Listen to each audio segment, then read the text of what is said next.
मित्रांनो, लग्नानंतर होईलच प्रेम या मालिकेच्या आजच्या भागामध्ये आता पार्थ हा कपाट उघडून समोर पाहतो आणि त्याला प्रचंड धक्का बसतो. कारण त्या कपाटाच्या एका कप्प्यामध्ये पूर्ण पार्थचे फोटो असतात. तेव्हा ते फोटो पाहून आता पार्थला मोठा धक्का बसतो. त्याचा जो कॉफीचा मग असतो ना, तोही त्या कपाटातच असतो. हे सगळं असा चित्रविचित्र प्रकार पाहून त्याच्या पायाखालची जमीनच सरकते आणि मग तो आता रम्याकडे पाहतच राहतो. त्यानंतर आता रम्या म्हणते की पार्थ बघ, स्कार्फ खाली एक डबा आहे, तो डबा उघड बरं. मग आता पार्थ हो असं म्हणतो. दुसरीकडे काव्य आता खूपच टेन्शनमध्ये असते, कारण आता जीवा तिला एकही रिप्लाय देत नाही. तिने त्याला खूप सारे फोनसुद्धा केलेले असतात, परंतु त्या फोनचा रिप्लायसुद्धा त्याने दिलेला नसतो. तेव्हा आता मनातल्या मनात ती विचार करते, एरवी तर फोन करून मला तो हैराण करत असतो आणि आज नक्की काय झालं असेल? हा दुसरा कोणाशी चॅट करतोय का? कोण असेल ती दुसरी मुलगी? असं म्हणून आता काव्याच्या मनात नको ते विचार येतात. तेव्हा ती स्वतःच्या मनाला जाता थांबवते आणि म्हणते की नको नको, आता हा वेगळा विचार करूच नको काव्या. भलतीकडे कुठे चालली आहेस तू? आत्ताच माझ्या गाडीला ब्रेक लावायला हवा, नाहीतर मनाला सांग यू टर्न घे आणि सरळ त्याला फोन लाव. तेव्हा ती आता मोठ्यानेच म्हणते यू टर्न घेतलाच पाहिजे. त्यावेळी सर्वजण आता तिच्याकडे पाहतच राहतात. तेव्हा धनंजय आता विचारतो, आता कशाला यू टर्न? काही राहिलंय का? तेव्हा काव्यात जरा घाबरते आणि म्हणते नाही नाही, काही राहिलेलं नाहीये, सॉरी सॉरी असं म्हणून ती आता सर्वांची माफी मागतं. मन अजिबात आता थाऱ्यावर नसतं. ती आता जीवाला कॉल करतेच. इकडे आता घरातील सर्वजण तेथे असल्यामुळे जीवा काही कॉल रिसीव करत नाही. मग आता त्याने तो फोन कट केलेला असतो. त्यामुळे आता इकडे काव्याला टेन्शन येतं की याने माझा 12वा फोन कट केला. असं का केलं असेल? काय झालंय तिलाही आता समजत नाही. नुसताच गडबडीत आहे की याचं काही बिनसलंय. तर दुसरीकडे आता जीवा म्हणतो, मला माहीत आहे काव्या, तू का फोन करतीयस? अरे तुम्ही निघाला आहात आणि आम्ही अजून इथेच घुटमळतोय. आता काय होणार आहे पुढे, असा आता त्याच्या मनात विचार येतो. आता दादा हा रम्याची समजूत काढू शकेल ना? त्याच वेळी दुसरीकडे आता आरू विचारते, काय कलेक्टर मॅडम, तू काय एवढी सॅड आहे ना तेच कळत नाही. काय ग, एवढा वेळ झालाय, तू नक्की कुणाला कॉल करतेयस? तेव्हा आता काव्या म्हणते नाही नाही, कुणाला नाही करत, तू अगोदर ही CID बंद कर ग. मग आता आरू म्हणते हो करते ना. त्यानंतर आरू आता म्हणते, बरं मला काय वाटतं मिस्टर अँड मिसेस मोहिते, तुमच्या या मधल्या मुलीची लक्षणं काही ठीक दिसत नाहीये हा. त्यामुळे मला असं वाटतं या थोरल्या मुलीसोबत हिची सुपारी अगोदर फोडून टाका. तेव्हा आता काव्या ही जोरातच तिला धपाटा मारते. तर नंदिनी म्हणते, अरे काय चाललंय काय तुमचं? गाडीतच भांडण करताय. अरे तुम्ही कशा बोलताय एकमेकींशी? आणि मी सासरी गेल्यानंतर तुम्ही नीट राहाल ना? नाहीतर मी तुमच्यातच थांबते. तेव्हा आता आरू म्हणते, त्यापेक्षा ना तू हिलाच तुझ्या सासरी घेऊन जा. मला तर काही टाइम देत नाही, कारण दिवसभर सारखी त्या जीविका बरोबर अशी गुटरगू करत असते. त्यावेळी नंदिनी विचारते, हो अगं विसरलेच मी, त्या जीविकाला तू लग्नाला बोलवलंस ना? ती निदान आली तर आमची भेट तरी घडवून दे बाई. त्याच वेळी आता धनंजय विचारतो, आता ही जीविका आहे तरी कोण? मग आता नंदिनीच म्हणते, नाही बाबा, अहो काव्याची खास मैत्रीण आहे. तेव्हा शारदाला तो विचारतो, काय ग तुला माहिती आहे का? मग आता शारदा म्हणते, हो आहे नवीनच कुणीतरी. तेव्हा काव्य आता अडखळतच सांगते, हो बाबा, अहो ती ना माझी मैत्रीणच आहे तसं. अगं ताई, मी बोलवलंय तिला, तेच मी फोन करून तिला बघत होते, ती निघालीये का, कधी पोहोचणार वगैरे, पण फोनला रेंजच नाहीये. त्यावेळी आरू विचारते, काय ग, माझ्याकडे आहे ना, माझ्या फोनला रेंज, देऊ का? कर माझ्या मोबाईलवर नंबर डायल. तेव्हा काव्या म्हणते, गप्प बस.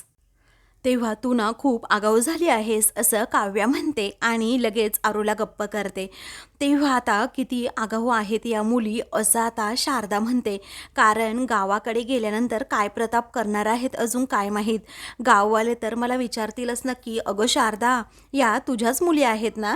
तेव्हा आता सर्वजणी हसू. दुसरीकडे पार्थ हा तो बॉक्स उघडतो आणि त्यामध्ये पाहतो तर ते मंगळसूत्र त्यामध्ये असतं. त्यावेळी आता पार्थला मोठा धक्काच बसतो. मग आता तो तिच्याकडे पाहतो.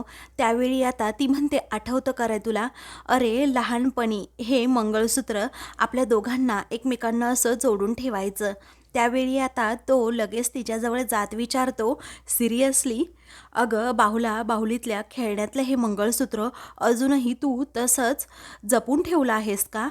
अनबिलिव्हेबल आहे तू, असं म्हणून तो पुन्हा ते मंगळसूत्र आता आतमध्ये ठेवायला जातो. हा पटकनच ती ते मंगळसूत्र आता एका हाताने पटकन आपल्याजवळ खेचते आणि म्हणते, थांब पार्थ. त्यावेळी हे मंगळसूत्र जरीही बाहुला बाहुलीच्या खेळण्यातलं असलं तरीही माझ्या मनातील संसार खरा आहे अगदी पार्थ, असं रम्या प्रेम व्यक्त करत पुन्हा म्हणते. तेव्हा आता पार्थ त्या मंगळसूत्र सोडून देतो. त्यावेळी आता रम्या अजूनच चिडते आणि म्हणते की हे काय केलंस तू पार्थ. पण आता पार्थ हा रागातच तेथून निघून गेलेला असतो. तेव्हा त्या मंगळसूत्राकडे फक्त आणि फक्त ती रम्या पाहत राहते. ते सर्वजण आता हॉलमध्ये असतात. तेव्हा आता विक्रम आणि मानिनी खूप टेन्शनमध्ये असतात. ते मंजूला आता विचारतात की वसुताई नक्की आहे तरी कुठे. तेव्हा सदानंद भाऊजींच्या फोटोसमोर ती उभी राहून खूप रडती असं मंजू म्हणते. तेवढ्यातच आता पार्थ देखील तेथे येतो. तेव्हा विक्रम विचारतो, काय रे, बरी आहे ना आता रम्या? तेव्हा ती शुद्धीवर आली का, असे अनेक प्रश्न विक्रम विचारतो. तेव्हा पार्थ म्हणतो, हो आली शुद्धीवर. मग काय म्हणाली ती, असं विक्रम पुन्हा विचारतो. तेव्हा आता रम्याला माझ्याशीच लग्न करायचंय हे त्याला आता आठवतं. त्याचबरोबर तिने ते मंगळसूत्र अजूनही जपून ठेवलेलं असतं. तेही आता तिने त्याला दाखवलेलं असतं आणि म्हणूनच पार्थच्या पायाखालची जमीन सरकलेली असते. तेव्हा आता मानिनी पुन्हा विचारते, काय रे पार्थ, मी जाऊन बोलू का रम्याबरोबर? त्यावेळी आता पार्थ काहीही बोलत नाही. मग जीवा म्हणतो, अरे बोल ना काहीतरी दादा. आता पार्थ रडतच म्हणतो, आपण हे लग्न पोस्टपोन करू. तेव्हा हे ऐकून सर्वांच्या पायाखालची जमीनच सरकते आणि सर्वजण आश्चर्याने विचारतात, का बरं? मग आता जीवा विचारतो, डोकं ताळ्यावर आहे ना दादा तुझं? मग आता तो रडतच म्हणतो की पाहतो ना, त्याचं फक्त एकच टोक दिसतंय आपल्याला, परंतु तिने मनामध्ये खूप काही गोष्टी साठवून ठेवलेल्या आहेत. त्याचवेळी आता मानिनी विचारते, काय झालं बाळा, आम्हाला जरा स्पष्टपणे सांगशील का? तेव्हा तो आता सांगू लागतो, आई तुम्ही त्या कपाटामध्ये फक्त फोटो आणि काही खेळण्यातल्या वस्तू पाहिल्या असतील, परंतु तिच्याकडे एक मंगळसूत्र सुद्धा आहे. हे ऐकून आता सर्वांना मोठा धक्काच बसतो. तेव्हा पार्थ आता विचारतो की ते मंगळसूत्र कधीचं आहे माहीत आहे का? सर्वजण म्हणतात नाही. मग मी जेव्हा 7-8 वर्षांचा असताना बाहुला बाहुलीचं जेव्हा लग्न लावत होतो ना, तेव्हाचं ते मंगळसूत्र असल्याचं पार्थ सांगतो. तेव्हा गमती जमतीमध्ये मी तिच्या गळ्यात ते मंगळसूत्र घातलं होतं आणि तेव्हाच मी तिला म्हटलं होतं की तूच माझी बाहुली आहे आणि तेच मंगळसूत्र अजूनही तिने तसंच जपून ठेवलंय. तेव्हा सर्वांना हा रम्याचा वेडेपणा आता समजलेला असतो. त्याचवेळी रम्या अजून त्यातून बाहेरच आलेली नाहीये. रम्याच्या जागी दुसरी मुलगी असती तर मी दुर्लक्ष केलं असतं, परंतु आता ही आपली रम्या आहे ना, त्यामुळे दुर्लक्ष करता येत नाही, असं आता पार्थ म्हणतो. तिच्या हे सेन्सेसमध्ये सुद्धा नाहीये. सो मला असं वाटतंय की आपण हे लग्न पोस्टपोन करू, असा पार्थ सर्वांना जेव्हा निर्णय सांगतो ना, तेव्हा सर्वजण पार्थकडे पाहतच राहतात. मग आता मंजूला खूपच असा आनंद होतो, कारण हे लग्न पोस्टपोन झालं तर खूपच मजा येईल. माझ्या श्रेयाचं सुद्धा लग्न हे युगंधर बरोबर आता लावून देता येईल, कारण पार्थचं लग्न जर रम्याबरोबर झालं तर असा आता मंजूचा गैरसमज झालेला असतो आणि त्यामुळेच ती खुश असते. त्यानंतर जीवा आता पार्थला विचारतो, दादा अरे तुला झालंय तरी काय? अरे या स्टेजला आता लग्न या क्षणी पोस्टपोन कसं करणार? त्याच वेळी आता पार्थ म्हणतो, जीवा लग्न ही खरंच खूप मोठी जबाबदारी असते आणि नवीन जबाबदारी पेलताना आधीच्या जबाबदारीतून मोकळं व्हायचं असतं. हे आता बॅगेज घेऊन लग्नाला मी नाही उभा राहू शकत. मला सतत रम्याचा चेहरा आणि तिचा वेडेपणा आठवत राहील. इकडे नंदिनीचा हात हातात घेऊन सप्तपदी चालत असताना माझ्या मनात सतत येत राहील की इकडे रम्याने हाताची नस तर कापून घेतलेली नसेल. हा तिढा कसा सुटणार आहे ना, कळतच नाही. असं म्हणून आता पार्थ पूर्णपणे गोंधळतो. त्यालाच काय करावं सुचत नाही. पुढे आता घरातील सर्वांना तो सांगतो, मी अशा मनस्थितीमध्ये अजिबात लग्न नाही करू शकत आई आणि बाबा. तर दुसरीकडे आता वसू ही लगेच रम्याच्या खोलीत येते आणि डॉक्टरांना विचारते की कशी आहे रम्या. मग आता ती आउट ऑफ डेंजर असल्याचं डॉक्टर म्हणतात. मग वसूला आनंद होतो. तेव्हा ती आता रम्याकडे पाहतच राहते आणि म्हणते, देवा बरं झालं तू माझ्या रम्याला अगदी नीट केलंस आणि आपल्याला जसं वाटत होतं ना तसं खरं तर काहीच झालं नव्हतं, असंही डॉक्टर म्हणतात. त्याचवेळी आता म्हणजे असं वसू विचारते तेव्हा रम्याने काही गोळ्यांची अख्खी बॉटल संपवली नव्हती, कारण तिने फक्त जेमतेम 7-8च गोळ्या खाल्ल्या होत्या आणि म्हणूनच ती इतका वेळ फक्त आणि फक्त गुंगीत होती. त्यामुळे मी सर्वांना आता सांगून येतो. तेव्हा आता वसू म्हणते की थांबा, मीच सगळ्यांना आता सांगते की रम्या आता पूर्णपणे बरी आहे, कारण सकाळपासून सर्वजण खूप टेन्शनमध्ये आहेत. मी जर सर्वांना जाऊन हे सांगितलं ना तर सर्वांचा जीव भांड्यात पडेल. तुम्ही जरा रम्याजवळ थांबाल का? मी जाऊन येते आता. तेव्हा ठीक आहे असं डॉक्टर म्हणतात. त्यानंतर वसू आता मनात विचार करते की मी कुणाला काही सांगणार नाहीये की रम्या ठीक आहे म्हणून, कारण ज्या क्षणी सर्वांना समजेल ना की रम्या अगदी ठीक आहे, ठणठणीत आहे, तिला काहीही झालेलं नाहीये, त्याच क्षणी सर्वजण पाठ फिरवतील आणि पार्थच्या लग्नासाठी गावाला जातील. दुसरीकडे पार्थचा सुद्धा अजूनही नंदिनीला काही मेसेज आलेला नसतो, निघाले की नाही. पण आता नंदिनीला पार्थ नक्की कुठे आहे हे जाणून घ्यायचं असतं, तर काव्याचं आपलं सारखं जीवाला कॉल करणं सुरूच असतं. त्यामुळे ती आता सारखी सारखी जीवाला कॉल करत असते, परंतु तो एकही कॉल रिसीव करत नसल्यामुळे तिला जरा टेन्शनच येतं. त्यानंतर आता नंदिनी विचारते काय गं, निघालेत का ते? त्यावेळी आता काव्य विचारते कोण गं ताई? मग आता काही नाही ग, पार्थ निघालेत का? मला असं वाटलं तू त्यांनाच कॉल करतेस की काय. त्यावेळी आता काव्या हसते आणि म्हणते ताई, अगं हो हो करते ना, आता सर्व कॉल ना पार्थलाच जाणार आणि सगळे रस्तेसुद्धा पार्थकडेच जाणार. त्यावेळी आता नंदिनीची ती खूपच गंमत करू लागते. मग आता काही पण काय बोलतीयस ग तू? असं नंदिनी म्हणते. आणि मी काय विचारलं तुला की ते कधी निघतायत ना हे फक्त विचारायचं होतं. मग आता आरू ही म्हणते की बाई केवढी ती लगीन घाई, असं म्हणून ती नंदिनीला आता चिडवते. त्यावेळी नंदिनी आता खूपच लाजत असते. तेव्हा सर्वजण नंदिनीवर आता हसत असतात. मग आता काव्य म्हणते लाजू नकोस ताई, आता लाजणं सोडायचं आणि फक्त व फक्त पुढचा विचार करायचा. पुढचं सगळं काही तू निभावून नेशील ना. अगं हनीमूनचं काय, असं म्हणून आता काव्या काही पण विचित्रसारखी बोलू लागते. त्याच वेळी आता नंदिनी म्हणते की काय अगो काही पण काय बोलतेस तू. मग आता तिचे आई बाबासुद्धा त्या दोघींवर हसत असतात. त्यावेळी आता नंदिनीला खूप लाजल्यासारखं होतं. तेव्हा पुढे आता काव्या म्हणते की हनीमूनचा विषय तर निघालाच पाहिजे. मग आता आई बाबा आहेत, काही वाटतं की नाही ग तुम्हाला, असं नंदिनी पुन्हा म्हणते. मग आता नाही, यावर डिस्कस झालंच पाहिजे असं काव्या म्हणते. त्यावेळी बाबा तुम्ही एक काम करा, या दोघींना ना गाडीतून खाली उतरवा, असं नंदिनी म्हणते. मग आता काव्या म्हणते उतरवा आम्हाला, काहीही हरकत नाही, मागणं पार्थ जिजूंची गाडी येते ना, आम्ही त्या गाडीत बसून येऊ लग्नाच्या हॉलपर्यंत. तेव्हा पुढे आता काव्य विचारते बरं हा विषय सोडून देऊ आपण, ताई मला सांग ना ग तू हनीमूनला कुठे जाणार आहे. तेव्हा आरू आता लंडन म्हणते. तर काव्य आता म्हणते बापरे पॅरिस. मग आता आरू पुन्हा म्हणते न्यूयॉर्क. तेव्हा काव्य म्हणते नाही ग रशियाला. तेव्हा नंदिनी आता खूपच लाजत असते आणि म्हणते अरे काय कुठच्या कुठे जाताय तुम्ही. तेव्हा त्या दोघीही आता नंदिनीवर खूप हसतात. मग आता काव्य म्हणते अगं आम्ही नाही, तुम्ही कुठे जाणार आहात ना ते मी विचारतीये. त्यावेळी आता काव्य म्हणते पण असंही हे दोघेच जातील ना, आपल्याला का घेऊन जातील. मग आता आरो म्हणते वेडपट, अगं ऑब्विसली हे दोघेच जाणार ना, त्याशिवाय तिसरा कसा येणार. मग आता नंदिनी म्हणते फटका देईल हा तुम्हा दोघींना, असं म्हणून ती अजूनच लाजू लागते. ता धनंजय आणि शारदा हे दोघेही एकमेकांकडे पाहून हसत असतात. चा हा काय वेडेपणा चाललाय हे दोघेही म्हणतात. मग दुसरीकडे आता मानिनी ही आता पुढाकार घेते आणि पार्थला समजावू लागते बाळा हे बघ पार्थ बाळा, मी तुझी मनस्थिती समजू शकते, परंतु एखाद्याच्या वेडेपणाला जर धार असेल ना तर आपण आपली मान लगेच त्याच्या ताब्यात द्यायची नसते. तू एका गोष्टीची आता खूणगाठ जरा मनाशी बांधूनच घे बाळा. अरे आपल्याला जेव्हा रम्याविषयी समजलं तेव्हा जर का तू मागे फिरला असताना तर तेव्हाची गोष्ट खरंच खूप वेगळी होती रे. अरे आता मोहिते आपल्या मुलीला घेऊन आपला सगळा मानापानाचं सामान घेऊन सगळेजण त्यांच्या गावी निघाले. अरे ते वेशीपर्यंत उभे सुद्धा आहेत आणि मानाने आता त्यांच्या गावात शिरतील आणि मनाने कदाचित अक्षदा सुद्धा डोक्यावर टाकत असतील. आपल्या मुलीच्या चांगल्यासाठी ते दृष्ट सुद्धा काढत असतील बाळा. आणि अशा वेळी आपण त्यांना सांगायचं की आपण अजून सुरुवात सुद्धा केलेली नाहीये, तुम्ही मागे फिरा आणि परत या. अरे असं सांगून कसं चालेल, असं म्हणून मानिनी आता पार्थला त्या गोष्टीचा विचार करायला सांगते.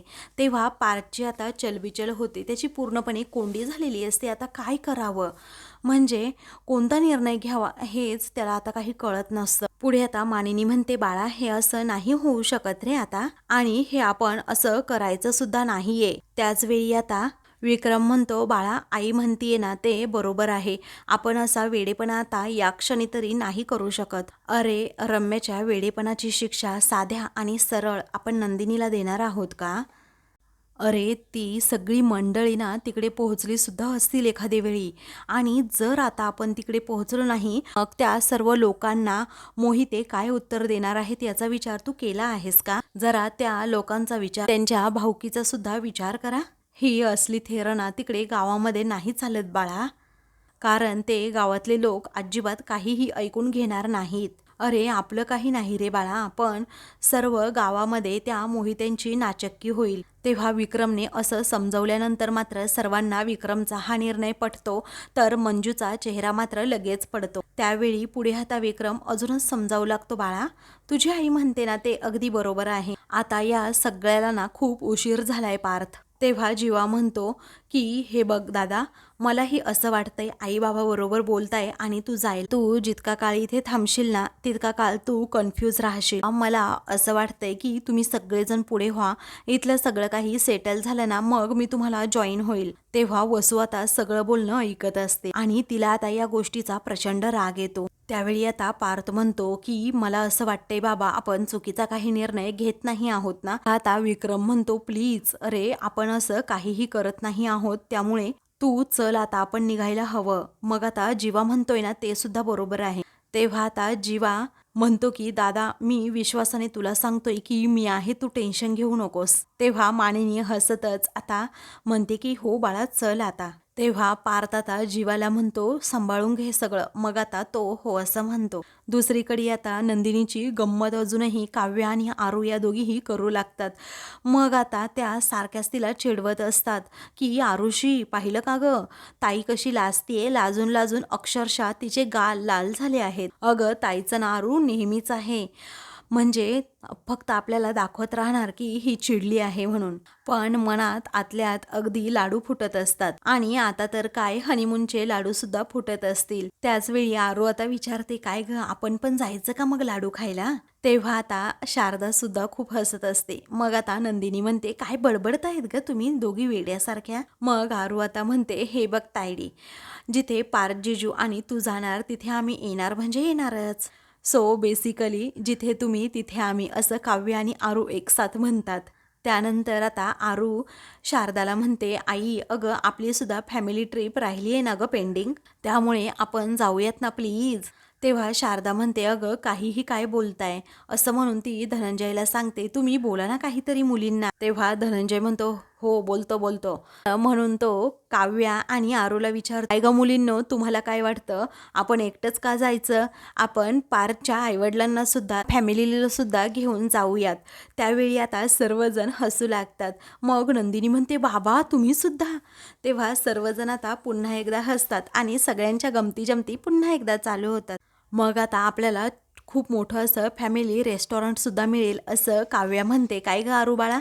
मग आता आरू म्हणते आता ना जरा गप्पच बसूयात, नाही तर ती ताई ना आपल्याला आता हाणून काढेल. मग आता काव्या म्हणते ठीक आहे ग आरू, हनीमून कॅन्सल. त्यावेळी आता नंदिनी पुन्हा काव्याकडे पाहते, तर काव्या म्हणते अगं फॅमिली हनीमून कॅन्सल, फक्त तुमच्या दोघांचाच. तेव्हा धनंजय आणि शारदा सुद्धा आता गालातल्या गालात हसत असतात. मग आता नंदिनी म्हणते हसा हसा मोठ्याने, केव्हाचं दाबून ठेवलंय तुम्ही हसू. तेव्हा सर्वजण आता खूप मोठ्या मोठ्याने हसू लागतात. मग आता दुसरीकडे पार्थ आणि सर्वजण निघालेले असतात. तेव्हा पार्थ म्हणतो जीवा ये लवकर. मग आता जीवा म्हणतो भाई एक काम करायचं, हे बघ, मी आल्याशिवाय अजिबात लग्न करायचं नाही. नाहीतर मी बॅग घेऊन धावतोय आणि इकडे माझा भाई तर नंदिनीच्या गळ्यात हार घालून सुद्धा रिकामा व्हायचा. मी आपला धावत पळत असा उंबरठ्याजवळ पोहोचेन आणि मी बघतो तर काय, भाईचं लग्न झालं. तेव्हा असं करू नकोस, असं म्हणून दोघेही एकमेकांना मिठी मारतात. तर आता सर्वजण तेथून आनंदाने जायला निघतात. त्यावेळी वसूचा राग आता प्रचंड वाढतो. ती आता तडातडा रम्याच्या रूममध्ये जाते आणि तेथे गेल्यानंतर झोपलेल्या रम्याला जबरदस्तीने उठवत म्हणते, बस झाली तुझी नाटकं. अगं, मला डॉक्टरांनी सगळं सांगितलंय, फक्त 5-7 गोळ्या तू खाल्ल्या होत्या, समजलं? आणि त्यामुळेच तुला गुंगी आली होती, बाकी काहीच झालं नव्हतं. आणि ज्या पार्थसाठी तू हे सगळं केलं ना, त्या पार्थने आता तुझ्याकडे पाठ दाखवली आणि निघून सुद्धा गेला लग्नासाठी केव्हाच. आता हे ऐकून रम्याला प्रचंड मोठा धक्काच बसतो की पार्थ गेला सुद्धा. तर आता मित्रांनो, पुढील भागामध्ये सर्वजण अगोदर मंदिरात पाया पडण्यासाठी जातात. तेव्हा दौलत मामा म्हणतो, माई, आपल्या नंदिनीचं पार्थबरोबर लग्न ठरलंय, तू तिला आशीर्वाद दे. त्यावेळी आशीर्वाद तर देवी आईच देणार, आता ती जोगतीन म्हणते. तेव्हा गुरुजी पुढे येऊन नंदिनीच्या डोक्यावर असा टिळा लावतात. मग आता काहीतरी पडतं म्हणून पार्थ ते घ्यायला जातो, तर जीवा आता समोर असतो.